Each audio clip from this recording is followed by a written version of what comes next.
There is a common question that I do encounter constantly by other professionals whether I also should get into this content creation business. Does it going to help me in generating new clients or sustaining the existing ones? Or there is a possibility of me reaching out to the clients who are beyond my horizon?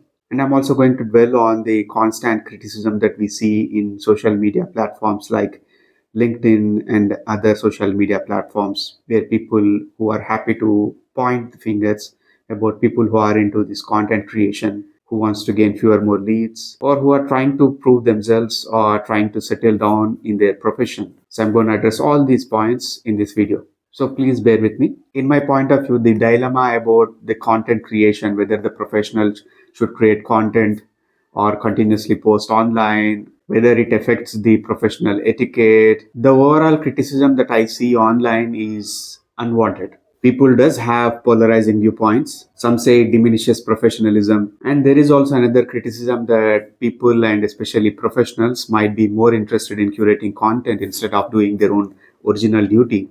And there is criticism from people who doesn't create content that creating content, dissemination of free information and knowledge would affect their existing clientele and it becomes pretty hard for them to gain new clients. People like me who live in the remotest parts of India, people who live in the villages, towns, or tier 2, tier 3 cities, gaining new leads, getting hold of new clients, generating leads becomes pretty hard because you are not living among so many people. You doesn't have that many clientele around you. In fact, where I'm sitting, I do have only 300 houses around me. So imagine my profession as a relationship advisor, how many people I'm gonna get. If I don't reach out to online, if I don't create content online, so how come I'm going to survive in this profession? You might be a scientist, you might be a doctor, you might be a lawyer, you might be a police personnel, you might be an odd gig worker. Everybody do have their share of problems with their partner. They are unable to understand their emotional fluctuations, impulsive behaviors. People find it hard to understand emotional flip flops. Relationship advising is a pretty tricky business. You need to spend hours and hours with your client. Imagine if I don't create content online, how am I going to get new clients? Let's understand the psyche of a clientele or customer. Imagine you have some deviated nasal septum issue and you want to go for some beauty enhancement treatment or some cosmetic surgery. What are you going to do? Are you just going to walk into a random hospital and seek the procedures or seek the services? No. The first thing that you want to do is that you're going to go for the Google and you're going to do some research. Understand the first search results might not be the best doctor or best surgeon available in that town or city.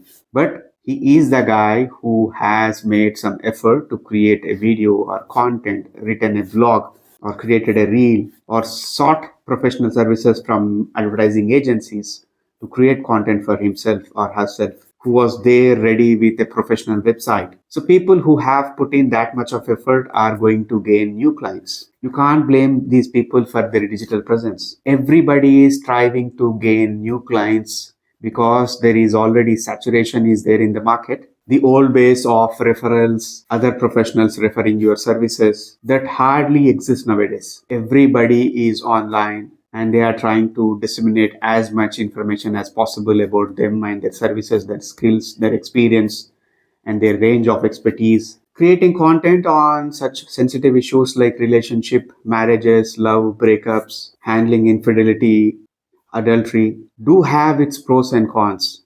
Not everyone is on the same line with you. While you are creating content, sometimes you do end up sharing your own ideology, belief system, likes and dislikes. For example, I am not in the same line with the left liberal woke ideology. I think that woke ideology is the biggest threat for the institution of marriage as well as to the societal unit of family. I do share my opinion bluntly on that topic. People who see that content might seem that people who idealize the wokeism is the greatest ideology might not want to seek my services. That's okay with me. But at the end of the day, it builds your credibility. Your content acts like a portfolio or a PR agent 24 by 7 and 365 days. Even though you are sleeping, you are not paying attention, or you might be busy in your own life. At the end of the day, it is just zero cost marketing. You doesn't have to spend much on it. In fact, you doesn't have to spend anything on it. Everybody do have nowadays smartphones. You have apps which are free. You could just open your camera and just directly speak into your camera. Without editing also, you could put it out. People are not worried about your aesthetics or the kind of tools that you are using or the ambience of your office or where you are sitting in. In fact, right now I am speaking from my bedroom. I have an office that is upstairs. If I am not in the mood or climbing up 20 steps, I could sit down in my bedroom or from my balcony or from my veranda. I could create a content. I could talk to my clients. People are minding what you are saying. They are not worried about the aesthetics, ambience, and aura and the glitz and glamour of your surroundings. In this day and age of cutthroat competition and saturated marketplace, your responsibility and your role as a professional is to make sure that your client's life is easy. You need to create as many avenues as possible to reach you, to approach you, to gain your services. So, nothing wrong in creating content. Just look at your surroundings. People before COVID used to throng to theaters to get the theatrical experience while watching a movie. But nowadays, the theatrical business has gone down. People are preferring to sit down in their home.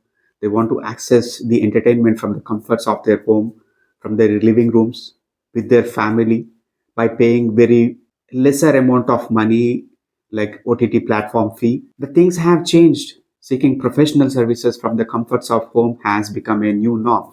People think that content creation is all about the glitz and glamour and the new gadgets we need to have, sophisticated softwares. In fact, the 25,000 plus Instagram followers that I was able to gain was by using an Android mobile phone, which was under 10,000 rupees. I haven't used a mic. I haven't used a paid software. I focused only on the quality of the content. I created content by using that basic mobile phone religiously every day. And people do have this doubt that content creation is a laborious process. We need to hire the professional editors. We need to have some camera team. I do record my own content. I edit, I upload, I do all the graphic design. In fact, it takes only 20 to 30 minutes. I use artificial intelligence tools to edit my videos. In fact, the video that you are watching is being edited by the artificial intelligence tool of InShot AI Cut. Let me share that the content that I created previous year has helped me to reach out to various YouTube channels,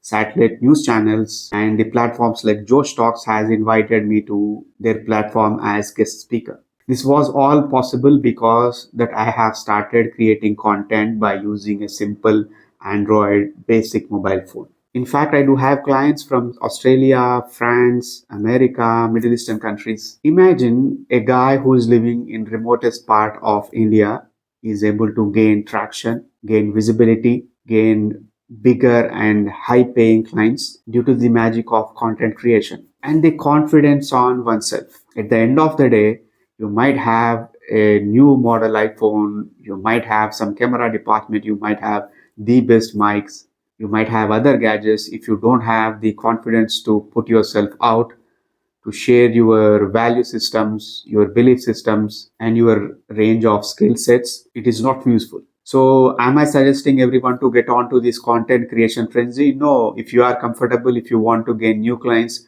if you are comfortable about putting yourself out and you want to grow, you could do. You have the luxury of content creation at your benefit. At the end of the day, everybody do have a fucking take on what they want to do. Don't believe on the naysayers. Don't believe on the people who wants to pull you down. Don't believe on those people who wants to judge you because of your accent or your communication skills or the skin tone or the kind of appearance or aesthetics of your face. Don't believe on that bullshit.